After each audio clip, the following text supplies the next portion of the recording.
Hola, benvinguts al Forcat Setmanal. Per davant disposem ara de 30 minuts d'informació agroalimentària de la Comunitat Valenciana, en la que, com sabeu, repassem tota l'actualitat d'estos últims 7 dies. Setmana marcada per moltes coses, però sobretot per la presentació d'un producte estrella des de la nostra comunitat que solventarà un problema mundial. Vos parlarem també de la clòtxina.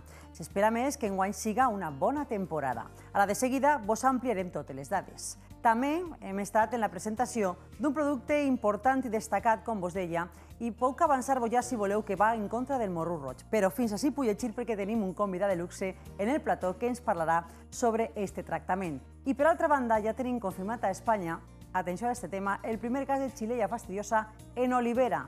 En esta ocasió s'ha confirmat en la Comunitat de Madrid. Ja s'han activat tots els protocols d'actuació. Ara també vos contem.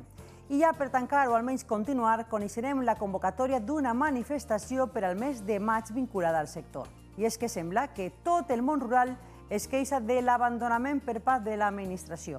Tot sense oblidar, com sempre, els preus, la informació europea i les reserves hídriques. Així que vos ha avançat algo, però entrem en detall. Comencem.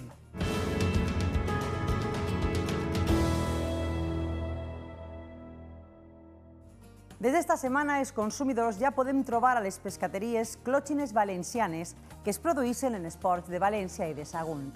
Enguany s'espera que la producció arribi fins a les, atenció a la xifra, 900 tones. Clòtxines valencianes marinades en cava valencià. Esta és la nova iniciativa que s'ha presentat este matí a la ciutat de València. Des d'avui mateix els consumidors ja poden trobar clòtxines 100% valencianes en les pescaderies de la Comunitat Valenciana.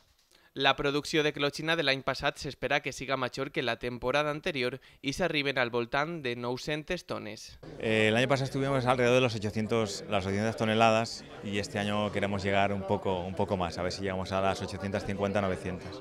Juan Aragonès, president de l'Associació de Productors de Clòtxines del Port de València, assenyala que la qualitat de les aigües valencianes fan que estos moluscos siguen d'una qualitat excel·lent. Es hiperimportante y que la corriente, la temperatura es hiperimportante y estamos eligiendo los sitios muy óptimos y sobre todo estas nuevas yo creo que dan buen resultado, seguro. Per això, els consumidors podran diferenciar-les de qualsevol altra per l'etiquetatge especial i acompanyar-lo de cava valencià. Empezar una relación de los dos productos valencianos auténticos para darlos a conocer y para promocionarlos. Dos productes que destaquen per la seva qualitat diferenciada i el seu valor com a senya d'identitat de la gastronomia valenciana.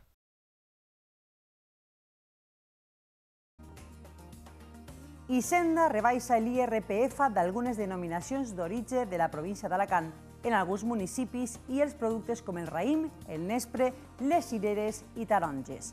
Els productors no inclosos han presentat i protesten perquè hi ha desigualtats perquè diuen que no s'ha generat una igualtat al respecte en esta reducció fiscal. La reducció del gravamen per part del Ministeri d'Hisenda quant a la producció de raïm de taula, les cireres, el nispre en la província d'Alacant, lluny de tindre contents als agricultors, ha causat que estos exigisquen una major reducció degut als danys que han tingut durant esta collita. És el cas de la cooperativa agrícola d'Altea. Realmente lo que más preocupa es los altos gastos de manipulación, los altos costes de llevar el producto adelante, desde el campo hasta que llega al almacén. Es un producto que llega al almacén envasado, que no tiene trabajos en el almacén de manipulación, entonces ese gasto lo asume el agricultor. Entonces el precio de liquidar al níspero es un precio tan alto que aplicando el 0,37% como se venía aplicando esta campaña pasada, pues es una tributación muy alta. El Ministeri d'Hisenda ha reduït el gravamen del raïm de taula que passa del 0,32 en alguns llocs a 0,16, però des de la denominació d'origen demanen que la reducció siga semblant o la mateixa en tots els municipis emparats. Nosotros, desde la denominación de origen, solicitamos el ejercicio anterior una reducción permanente del módulo.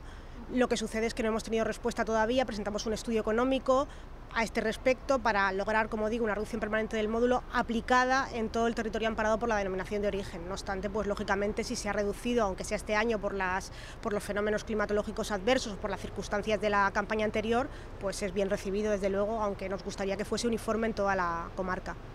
Per la seva banda, el mòdul de cirera passa del 0,37 al 0,20 en totes les zones productores de la província, excepte a Penàguila i el Pinós, on a més enguany s'impulsarà el cirerer com a atractiu turístic. I atenció als consumidors de taronges perquè estos últims dies, des de la Unió de Llauraors, han detectat la venda de mandarines mal etiquetades en diferents supermercats de la comunitat. Uns royalties subjectes a llicències de plantació i comercialització que sembla podrien no estar complint-se. Estes són les taronges mal etiquetades que la Unió de Llauradors va trobar fa uns dies en diversos lineals de grans hipermercats. Uns fets que l'organització agrària no ha tardat a denunciar perquè la seva venda no és correcta. S'anuncien com a mandarines de la varietat Orri, quan en realitat són Nadorcot. Aquestes dues varietats estan subjectes a llicències de plantació i comercialització per les que els citricultors han de pagar per poder plantar i comercialitzar. Es tracta d'unes royalties per les que els citricultors han d'obtindre les llicències pertinents per a conrear estos cultius. Tot i això, no és la primera volta que aquesta organització agrària denuncia la venda de taronges en els lineals amb informació incorrecta. A principis d'any, la Unió ja va detectar varietats Nadorcot i Tangold i Nadorcot Tango, mal etiquetades. Les últimes cotitzacions en origen de la Conselleria d'Agricultura assenyalen que l'agricultor rep per l'orri al voltant d'1 € per quilo, mentre que per la Nadorcot es ven a 60 cèntims per quilo. La diferència de preu marca la seva venda i correspon a la qualitat que existeix entre una varietat i l'altra.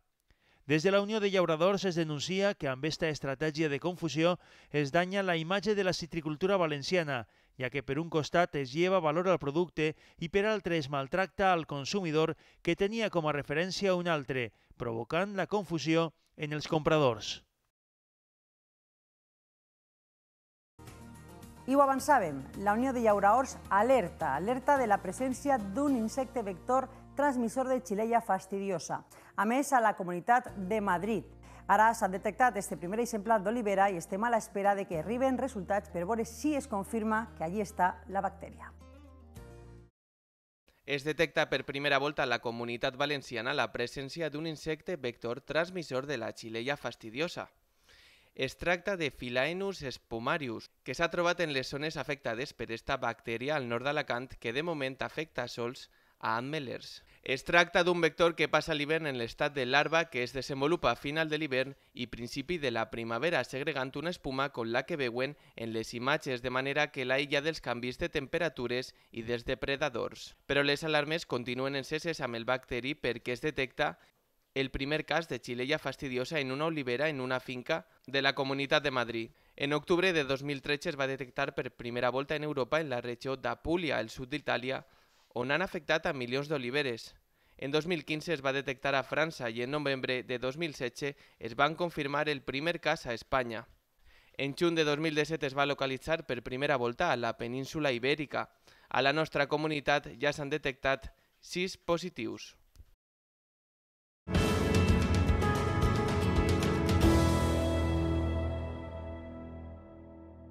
L'Associació Valenciana d'Agricultors, per altra banda, reclama la implicació de les administracions locals, les autonòmiques i, com no, les estatals, per tindre un major control de les taronges provinents de Sud-àfrica i evitar així l'entrada de contaminants com, per exemple, o plagues, la taca negra. Endurir els controls per evitar cítrics contaminats Xena d'Agricultors al Congrés, el Senat i les Corts Valencianes. L'objectiu, que les institucions tinguin una implicació major en el control de taronges procedents de Sud-àfrica que estan infectades amb taca negra. És la preocupació que han transmès a les autoritats per a que a les fronteres es vigilen les plagues i les enfermetats. De fet, el passat 2017 es detectaren un total de 24 carregaments de cítrics amb origen Sud-àfrica contaminats amb taca negra. Es tracta d'una enfermetat de quarantena que pel moment no es troba a la citricultura europea. La plaga de les taronges amb taca negra es tracta d'una enfermetat que provoca taques en la pell dels fruits impossibilitant la seva comercialització, una malaltia que s'ha multiplicat per 6 respecte al passat 2016. Des d'Ava a Saja denuncien que Brussel·les hagi incomplit el compromís de paralitzar les importacions si es superaven 5 deteccions.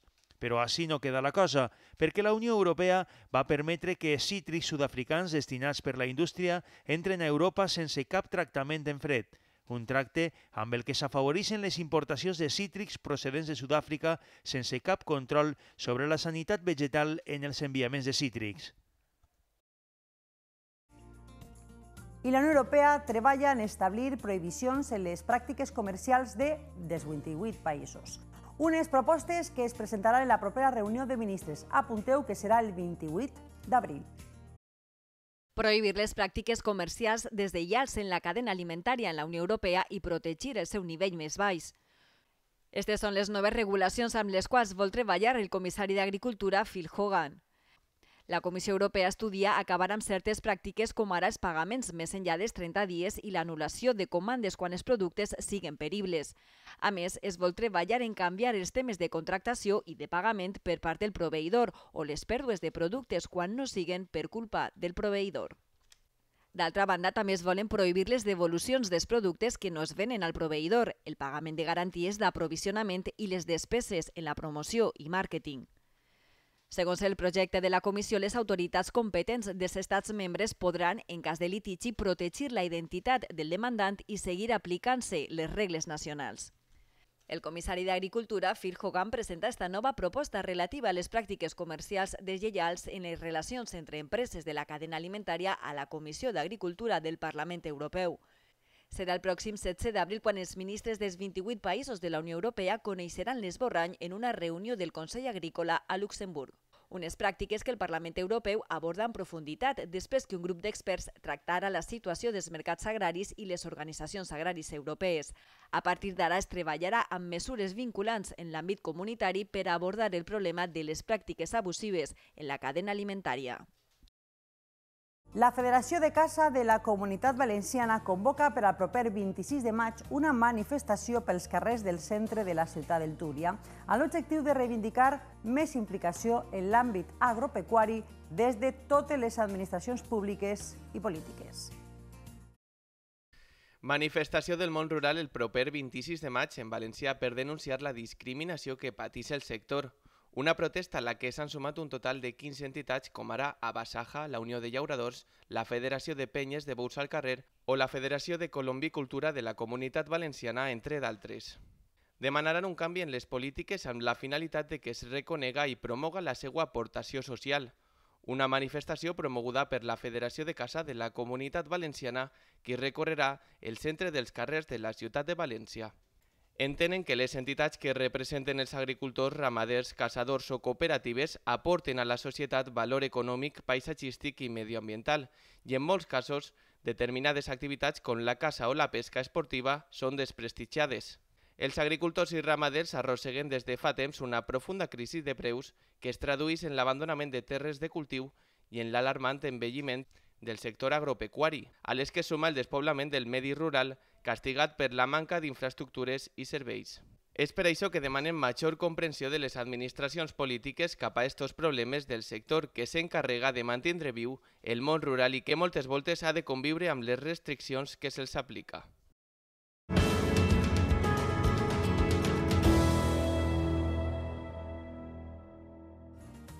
I anem en la nostra entrevista. I atenció perquè s'ha arribat a una solució contra una de les plagues més importants que tenim des de fa molts anys. I atenció, lògicament, perquè el primer que hi ha que fer és conèixer de quina plaga es tracta. El picudo roig apareix en Espanya en 1994. De fet, des que arribarà per primera volta a la nostra comunitat, la seva expansió ha resultat inevitable. La seva aparició ha acabat afectant a milers de palmeres, obligant a talar-les i a d'altres a rebre un tractament específic. Malgrat els esforços realitzats per part de les autoritats, la plaga segueix avant, produint un efecte devastador sobre diferents exemplars de palmeres. Una plaga imparable que afecta de manera tràgica a la comunitat valenciana. El picudo roig és un coleòpter que té el seu origen a Àsia tropical. L'insecte, que mesura entre 3 i 5 centímetres, rep este peculiar nom a causa del seu color vermellós i llarga trompa que posseeix. El picudo habita i s'alimenta durant la seva major part de vida a l'interior de la palmera. El seu atac comença com a larva i s'encarrega de fer perforacions en forma de túnel, des d'on rosega la planta fins deixar-la totalment buida, la qual cosa produeix la putrefacció del tronc. De fet, Elx, una de les principals zones amb palmeres, ha aconseguit controlar el picudo i el 99,4% de totes les palmeres estan lliures. Després de moltes investigacions, Iday Nature ha aconseguit trobar un insecticida totalment natural que acaba, eradica i controla el seu avançament. En l'entrevista d'esta setmana contem amb els seus creadors, que ens conten com s'ha arribat al seu descobriment. Iday Nature, i és el nom de l'empresa valenciana formada per investigadors valencians i capital valencià, que ha trobat la solució a una de les plagues que ens du, jo diria que més d'un mal de cap des de fa més d'una dècada, i no només a València. Està amb nosaltres el responsable, el director tècnic de l'empresa. El seu nom és Antonio Cerveró, conegut per tots com Tono. Bueno, Antonio, benvingut. Tono, per als amics. Moltes gràcies, encantat d'estar així amb vosaltres. Bueno, és una gran notícia, estàvem esperant-la fa ja, veritat, més de 10 anys, inclús, perquè el morrut arribar a València, o a Comunitat Valenciana, tu i jo estirem comentant-ho fa un moment, jo diria que fa 10 o 14 anys més avançat. Sí, totalment d'acord. Arribar cap allà el 2004, 2003-2004, va adentrar-se ja per Espanya abans, a principis dels 90, i des d'aleshores, tot i que han hagut diverses iniciatives per controlar-lo, la veritat és que la seva capacitat de propagar-se és molt agressiva i està sent un repte difícil, no? Ara ho comentarem perquè també m'agradaria, igual que estem parlant del morrut, hem conegut la plaga, des de quan està a la Comunitat Valenciana, que és Iday Nature, on esteu, capital valencià, perquè és una gran notícia i partís d'ací per a solventar el problema del món sencer, perquè no està només al nostre territori, esta plaga. Exacte. Nosaltres som una entitat valenciana que naix al 2009, al terme municipal de la Pobla de Vallbona, i tot i que actualment, evidentment, tenim una distribució i una producció sòlida, mundial, treballem arreu de tot el món, estem molt orgullosos de ser valencians, no volem perdre aquesta entitat, d'ahir també molt agraïts perquè comptem amb nosaltres. I Iday és un acrònim d'Investigaciones i Desarrollos Agrícolas Innovadores. D'ahir d'alguna manera es descriu el que fem nosaltres. Nosaltres fabriquem i oferim solucions naturals per al cultiu de fruites i verdures en agricultura i de manteniment d'àrees verdes en jardineria lliure de residu. Com fem això? Per això elaborem els nostres formulats a partir de matèries primes que provenen d'extractes botànics d'altres plantes. És a dir, plantes que tenen propietats per a curar plantes. Ah, que meravella. És molt important aquest detall, perquè evidentment aquesta plaga que estava fent malbé i estava donant molts problemes, sobretot no només en la part agrícola, també la de jardineria. Per exemple, Elx vos haurà ficat un monument, no? Perquè el palmeral estava molt preocupat, la gent del palmeral, per aquesta plaga del morrut. És una plaga que afecta a tot i interessa en els dos àmbits. Correcte, correcte. De fet, la zona d'Elx, tant la càtedra del Palmeral d'Elx com la universitat, ha sigut un dels organismes amb els que s'hem recolzat en aquestes investigacions per a dur a terme. Si bé nosaltres tenim el nostre departament d'I+D+I intern, és cert que col·laborar amb catedràtics i tècnics d'altres entitats terceres alienes als nostres interessos ens dona molta força per contrastar els resultats. I Elx, en aquest sentit, és pioner i molt fort. O sigui, 14 anys que teníem el morrut a la comunitat, un problema mundial, arriba Iday, que és una empresa prou jove, valenciana, troba la solució i damunt natural, ecològica, plantes que curen plantes. Però ara m'agradaria, tant en jardineria com en agricultura, com s'aplica, o sigui, com és aquest producte? És líquid, se pulveritza, com és? En aquest cas es tracta d'un formulat completament líquid que s'aplica mitjançant dutxa, una pulverització foliar, sobre la copa de la palmera i actua per contacte i per ingestió sobre el morrut. D'això, per ahir ve la importància també de banyar bé durant l'aplicació i fer una aplicació a consciència. D'alguna manera, aquestes solucions naturals i respectuoses amb el medi ambient no tenen ninguna persistència en el medi, per això són naturals i per això són resistents No són perilloses. I són ecològiques, perquè també es fotodegraden abans. Molt bé. D'ahir la importància de fer una bona aplicació per part de l'operador o operadora per a garantir la millor eficàcia. Que meravella. Però és preventiva o acaba el morrut una vegada la plaga ja afecta a la palmera? Ho dic perquè tu saps, millor que ningú, que el problema que tenien sobretot és que una vegada que arribava o se detectava la palmera infectada, hi havia que tallar. No havia solució. Això s'ha solventat també? Això s'ha solventat perquè és una ferramenta de treball molt versàtil. És a dir, es pot aplicar tant de forma preventiva i curativa. I la justificació és la següent. És a dir, si ves un producte que ha de contactar amb l'insecte, també és que avui en dia, per previndre el morrut, has de fer una sèrie d'aplicacions periòdiques. Si no, fas tard. Per què? Perquè els primers símptomes, una vegada s'ha inoculat l'insecte, no es manifesten fins al cap del temps. Exacte. Aleshores, tu pots tindre perfectament dins de la palmera i, lamentablement, el morrut i no saber-ho fins a uns mesos després. Això és el que fa que es facin aplicacions periòdiques. Això en quant a preventiu. Quant a curatiu, el mateix. Vull dir, nosaltres creguem que aquesta ferramenta és molt vàlida i ha d'anar acompanyada d'altres pràctiques culturals, com una detecció precoç o assegurar-se que el material vegetal té el seu corresponent passaport fitosanitari i que està exempt de la plaga. Al final són una sèrie de mesures les que es garanteixen el màxim èxit. O sigui, prèviament, com a preventiu, si ja està la malaltia detectada, com bé dius, abans la veies ja la palmera morta i ja no havia solució, ara es pot curar, si s'arriba a temps, i després hi haurà que fer algun seguiment.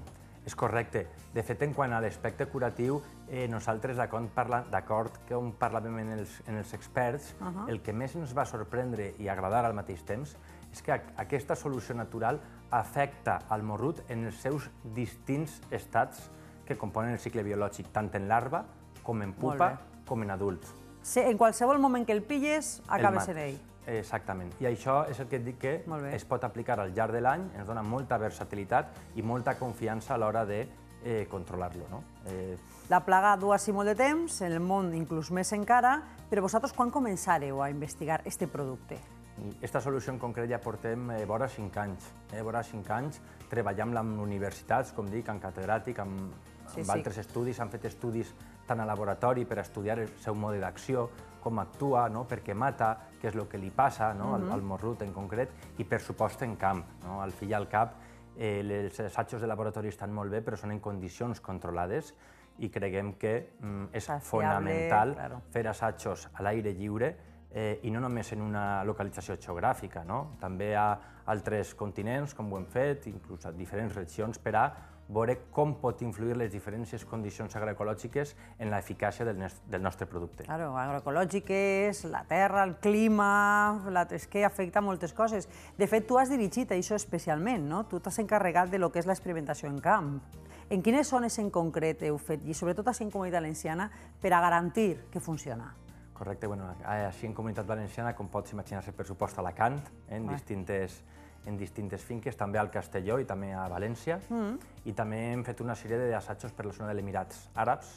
Ahí n'hi ha muntat, però ahí sí és més producció. Iran, Egipte, allí també n'hi ha. De dàtil i tot això, ahí tenen molta producció, sí. Exactament, vull dir, ja no només ho hem provat en la Fènix canariensis, també en la dactilífera, en la Washingtonia, diferents espècies de palmeres, cadascuna amb un comportament diferent. Funcionen totes? Funcionen totes, sí. Vull dir, el que s'ha de mirar, el que varia, és la forma d'aplicació. Tot és pulverització foliar, però no totes les has de banyar la mateixa quantitat. Clar, això ja és un passo ja a l'hora del tractament, ja que parlarien els agrònoms, els especialistes, i això ja són coses més tècniques, no? Més tècniques, però al fi i al cap és que jo crec que és la unitat de tots els punts la que garanteix el màxim èxit. Una bona aplicació, una bona solució natural que funciona, una bona política de detectar precoçment el morrut, no esperar-te al final. No, inclús tractar el material vegetal quan entra. Tu i jo hem parlat en alguna ocasió de tindre que rociar el material que arriba de punts perillosos, diguem. Correcte, de fet, algunes de les proves que hem fet ha sigut en alguns vivers, i en aquest sentit, pel que em preguntaves abans, preventiu o curatiu, el que volem assegurar és que si n'hi ha algun exemplar del morrut per la zona, puguem contactar-lo. S'aparega. Has comentat els Emirats Àrabs, però suposo que una vegada heu presentat, que va ser l'altre dia, esta mateixa setmana, crec que en la universitat, no? En el Politécnic va ser. Correcte. Paraninfo, no? De la universitat. Com mereix i com requereix. Inclús crec que hi havia gent de fora, de diferents països, acompanyant-vos en la presentació. La veritat és que estem molt contents per l'acceptació i l'interès que va suscitar aquesta jornada. Vingué gent també de Portugal, gent d'Egipte, com t'he dit, d'Emirats Àrabs, d'altres regions d'Àfrica, inclús d'Amèrica, de Mèxic, que fins i tot no és encara una plaga forta. Encara, dic encara perquè jo crec que hem de ser molt cautes, vist lo vist.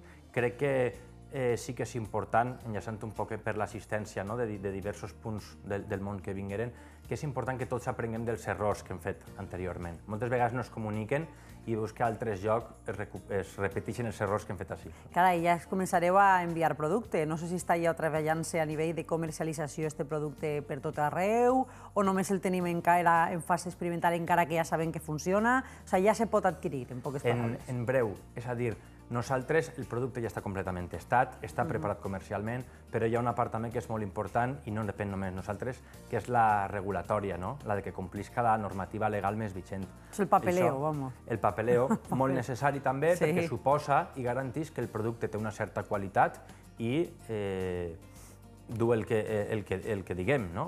I a més estarà certificat per a producció ecològica, producció integrada, o sigui, teniu que certificar-ho tot, clar. Nosaltres tenim molt clar que qualsevol pot dir que això és ecològic, però nosaltres l'única via que coneixem de treball és garantir-ho mitjançant el setxell corresponent i complint la normativa legal sempre.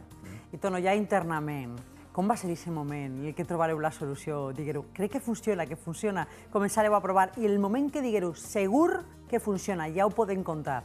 Això seria una gran alegria, brindaríeu i tot, no, l'empresa? La veritat és que sí, és una gran satisfacció i per mi la descripció del moment és un moment compartit.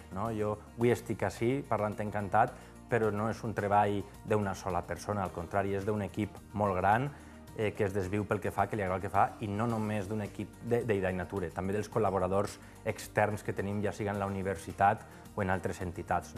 El moment és molt satisfactori. Jo recordo, de fet, amb aquestes persones que tenen més experiència que jo, professional i investigadora en el Morrut, quan t'eixen dient això té molt bona pinta, he provat de tot i això té molt bona pinta, anem a tirar-ho endavant. Clar, ahir és quan veus que algú que porta treballant 20 i 40 anys en el Morrut està dient això, dius, bueno, aleshores val la pena invertir més temps, esforç i diners en això. És algo molt il·lusionant, és algo que ha anat exponencialment perquè ja no és que ho proves només en un lloc, ho proves en diversos llocs i en tots va bé, en tots l'eficàcia és la mateixa, que és del 100%, ho comences a provar en els ingredients actius químics de síntesi que s'han provat sempre i que són molt vàlids, i veus que tens una ferramenta sòlida, solvent i eficaç, sense perdre la teva forma de treballar, que sempre mantindre,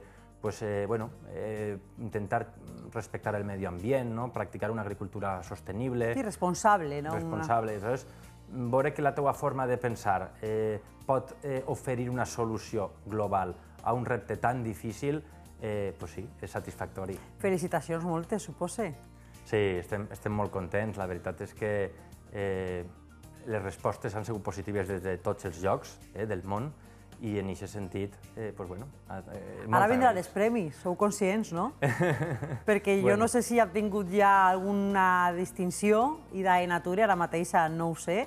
Sí que sé que és una empresa de referència a molts nivells, però per el cas del Morrut crec que vos van arribar més d'un, més de dos i més de tres reconeixements segur, Sí, afortunadament, la veritat és que Idainature és una empresa molt reconeguda i molt premiada. En això estem molt satisfets i molt agraïts. I pel Morrut pot ser també. No et vaig a negar. Segur? La nostra opinió personal, el millor premi serà que, en aquest cas, tant agricultors com jardiners puguen tenir una ferramenta de treball per a controlar el Morrut. I per a la resta de plagues, que tenim la xilella, és que tenim tantes, esteu treballant també, suposo, no? Lamentablement van apareguent de noves, d'altres que estan també a altres continents i que ja van integrant-se així.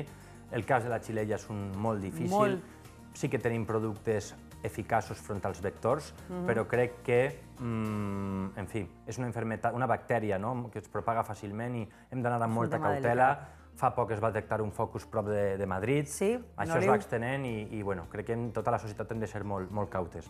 Pues ara el que hi ha que fer és esperar que no passen 10 anys, espero que sí que abans, i convidar-te a dir-nos que s'ha solventat lo de la xilella. Ja seria, vamos, el titular de l'any. De moment, mos quedem en l'alegria del morruto. De veres, moltes gràcies. Felicitar tot l'equip de la nostra part. I ja vegeu, tenim una solució a una de les plagues que afecta al món sencer.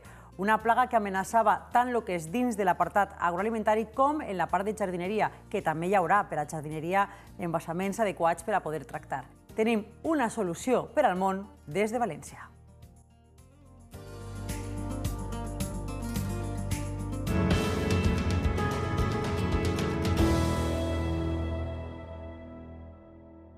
Vos oferim ara, a continuació, les cotitzacions dels cítrics que, com totes les setmanes, ens facilita el Consolat de la Llotja de València. Setmana marcada per la disminució de les compres en el camp perquè gran part de la producció està venuda. De moment, l'interès en les compres sols es centra en les valències, com ara Powell, Barfield o Chislet. Pel que fa a les mandarines, queden poques existències per collir i molt poc per vendre. I vos oferim la resta de preus del Consolat de la Llotja de València. Esta setmana continuem trobant moviments tant en el blat d'importació, l'ordi 2 carreres i l'avena blanca. Per altra banda, el blat tipus 5 ha cotitzat en el Port de València a 189 euros per tona. Esta setmana baixades de 2 euros en la soja de baixa i alta proteïna. També descendiments de 50 i 100 euros per tona en els fesols i llentilles. Per contra, pujades en els cacauets i de nou tornem a cotitzar les ametlles de les varietats Marcona, Largueta i Comuna. Així, el resum, per tant, de preus de tots els productes setmanals. I com no, anem a parlar de reserves hídriques, pujades del 0,5 tant en la conca del Xúquer com la del Segura. Pel que fa a les reserves estatals, també pugen un 1,5% i queden en 65,3. Unes xifres que, de nou, tornen a donar creixides i que continuen, ja vegeu, pluges caigudes en tota la península ibèrica. Bones dades i ara evitar, i esperem que no sigui així, inundacions, perquè n'hi ha riscos importants des de fa dies. I fins així el nostre forcat d'este cap de setmana. Nosaltres tornem el proper dilluns amb més actualitat en els informatius al dia de Comunitat Valenciana. Que tingueu un bon cap de setmana. Per cert, que esteu a València, recordeu que tenim el tast arròs i que tenim moltes convocatòries gastronòmiques i, com sempre, el consell més forcater. Cal consumir productes valencians perquè nosaltres el millor ho tenim a casa. Adéu, bon cap de setmana.